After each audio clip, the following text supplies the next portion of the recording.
Hello and welcome, it's Howard from HDS Electrical, and today we're going over the Kew Tech KT1780 voltage tester.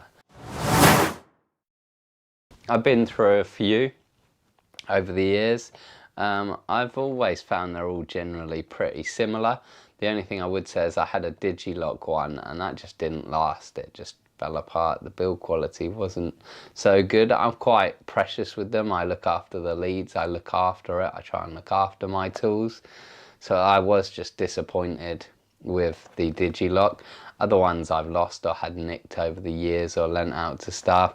My Kew Tech I've had probably for about 5-6 years now and it's never let me down. Simple, does the job. Just a couple of things to watch out for it really. I've always found it's quite robust.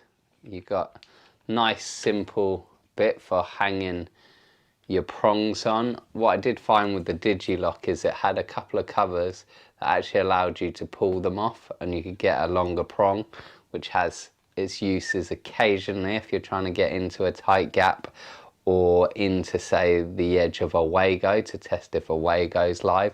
Generally, I think they say you're not meant to, because obviously if you're pushing it in a live terminal and you touch it with your finger, well, all of that's going to be live and you don't really want that. So yeah, generally not. It's got a nice, as most do, clicking feature. I found this is just a really solid, simple, robust one. This isn't a sponsored video. We're not sponsored by Kew Tech. Yeah, as I said, I've had it years. The lead's good. Other than mine being a bit dirty and slightly battered, it works fine. There's no sign of wear. Strong cables, you know, I got no issues with any of these on my other one. Just a really good thing. Really good price on it. It's not too expensive for a voltage tester. A couple of things you got to watch out for, as I said. It does have a light on it. Oh, I didn't know we actually had batteries in it. I forgot I fitted batteries in it. We could have tested something.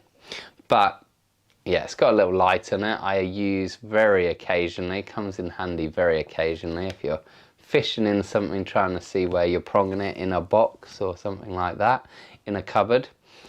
Has a toner. Now, the toner has two sounds. The only annoyance I'd say with this is it beeps for ages the first time you use it. So if you're trying to use it to bell out cables, after the first use it's nice and quick.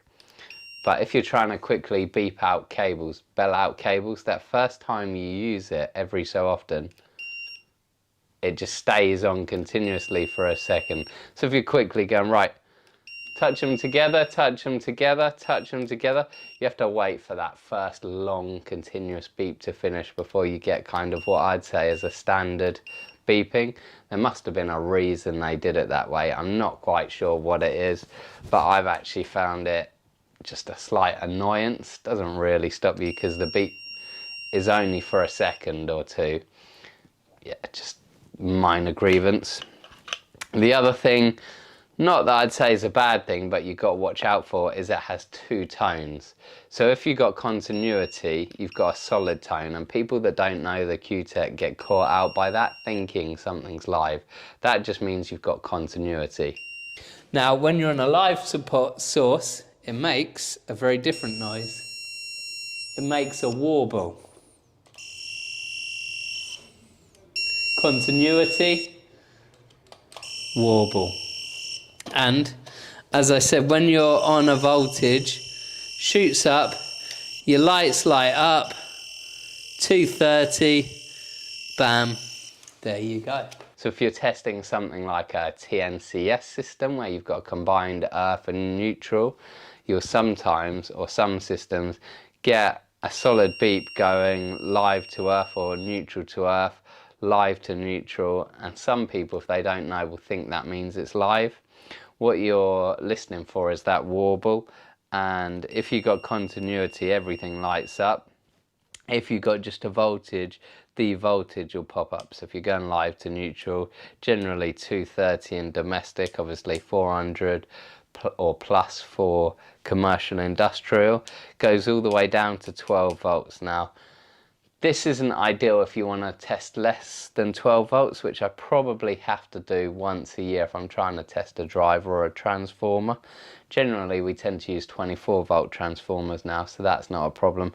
But if you're testing a 12 volt driver, it does flash plus or minus 12 volts. It's not quite as nice as the digital display, but then it's a fraction of the price. For what we use it for, it doesn't hold us back, but that is a little nice to have in my opinion. But all in all, I would say this is a lovely tester. It's outlasted all my other ones. Never had a problem with it, always been happy with it, and yeah, I'd recommend it.